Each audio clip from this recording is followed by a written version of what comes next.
deberían tener angustia de tomar la decisión, querido rey, de separarse de España. Buenas tardes, bienvenidas, bienvenidos a Fanrásticos por Radio Brújula. Pasado mañana, el domingo, celebraremos los 207 años de nuestra Declaración de la Independencia. No fue magia, diría una conocida política de la actualidad. Se venía gestando desde 1810. Hay un dato poco conocido o resaltado.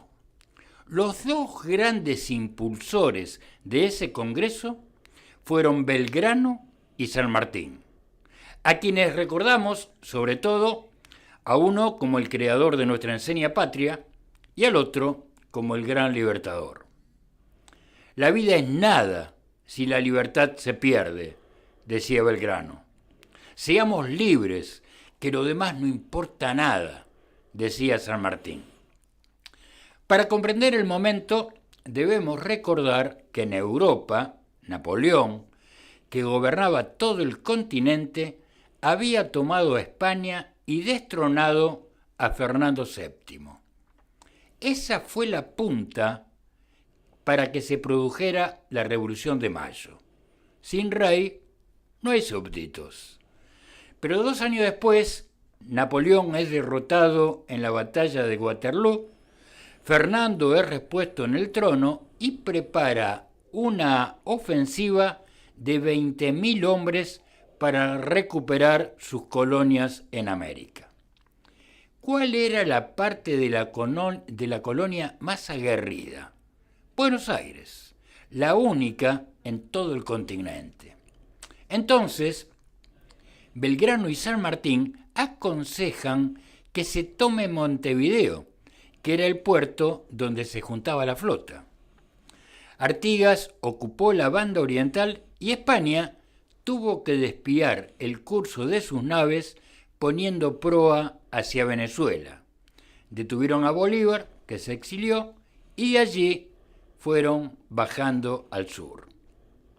En tanto, en Buenos Aires, Carlos María de Alvear manda a San Martín a reemplazar a Belgrano en el Ejército del Norte y escribió que se había sacado de encima al enemigo del centralismo. De Buenos Aires, por supuesto, porque eso de que Dios es argentino, pero atiende en Buenos Aires, tiene vieja data. Pero el genio militar del general estaba obsesionado con la idea del cruce de los Andes, pasar a Chile y de allí al Perú, donde estaba el grueso del ejército español. Le encargó a Güemes, a quien admiraba, que detenga a los realistas en el norte. Volvió a Buenos Aires, donde es nombrado gobernador de Cuyo y comienza a preparar el cruce a Chile. Desde allí apura la reunión del Congreso que se iba a realizar en Tucumán y envió a los diputados de Cuyo, que tuvieron una destacada actuación en las deliberaciones. Decía que él no podía pasar a otro país viniendo de una nación que no fuera independiente. Carlos María de Alvear mandó a asesinarlo. La conjura es descubierta por los espías del general y así pudo salvar su vida. Los congresales comenzaron las reuniones el 24 de marzo y se fue dilatando en las discusiones acerca de cómo sería el país. Una república, una federación, monarquía parlamentaria, como proponía Belgrano. Y esto es interesante.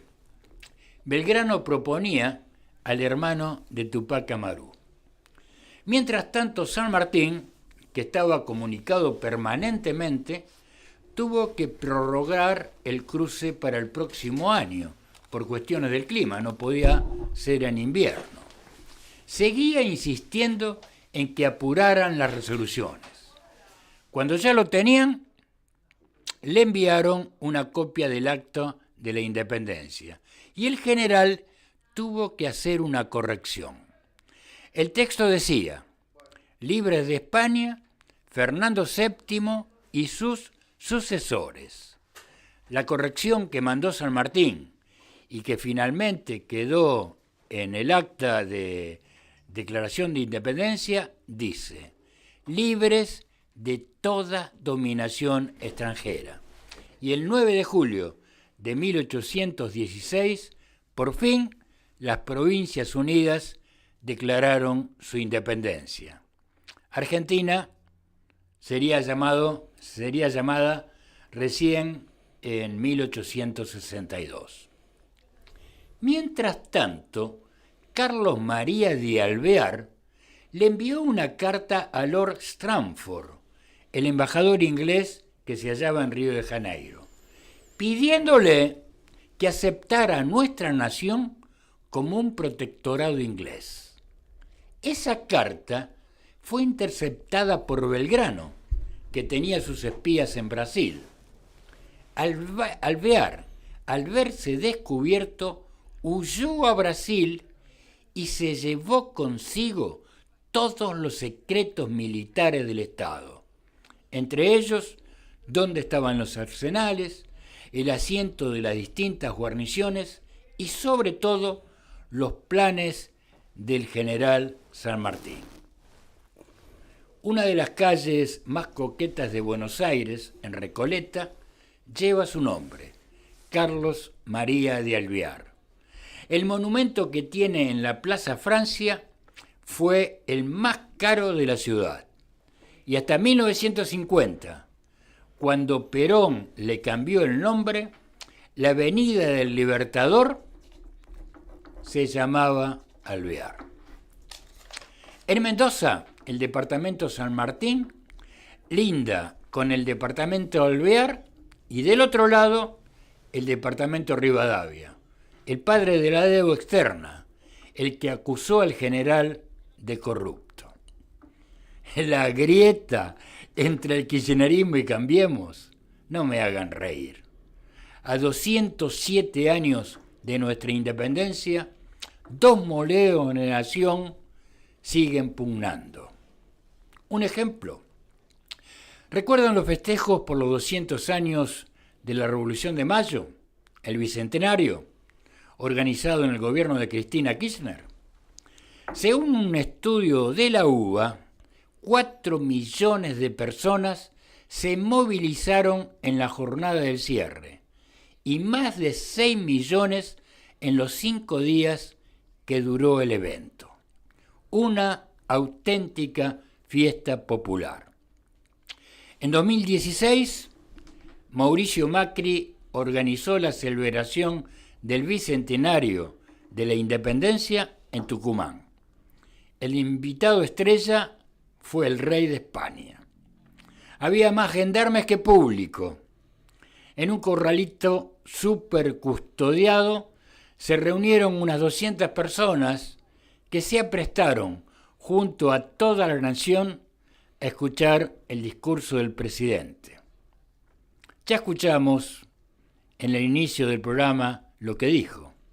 Estoy acá tratando de pensar y sentir lo que sentirían ellos en ese momento.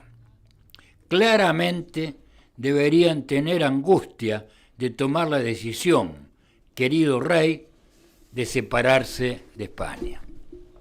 Por suerte, no le mandó una carta a la reina Isabel. Siguiendo con la declaración de aquel 1816, un dato muy interesante es que se hicieron copias en quechua y guaraní, reconociendo su existencia como pueblos pertenecientes a la nación. Hace pocos días, en el Foro Atlántico, en España, de raíz de extrema derecha, Patricia Bullrich declaró que el relato kirchnerista nos quiere separar de España. Ya no se celebra el 12 de octubre, nuestro descubrimiento. No se celebra más porque nuestras raíces culturales las quieren reconvertir. Patricia, te informo que los españoles no nos descubrieron. Hacía 500 años que nos habían descubierto otros pueblos. Los españoles nos masacraron y nos saquearon. Pero hay más. El 30 de mayo de 2016, el primer ministro de Economía de Cambiemos, Alfonso Prat-Gay, fue a España a disculparse con los españoles por la expropiación de YPF por parte del gobierno kirchnerista. En esa ocasión dijo, una locura que le va a costar mucho al país. Y fue todo lo contrario, estimado Prat-Gay. Lo invito a festejar el 9 de julio en Saliqueló, que es donde se va a inaugurar el gasoducto Néstor Kirchner, que nos va a proporcionar la independencia energética. Una locura, según su manera cipaya de ver a la nación. Alvear, por lo visto, no se murió. Por suerte, San Martín, Belgrano, Perón y Néstor tampoco.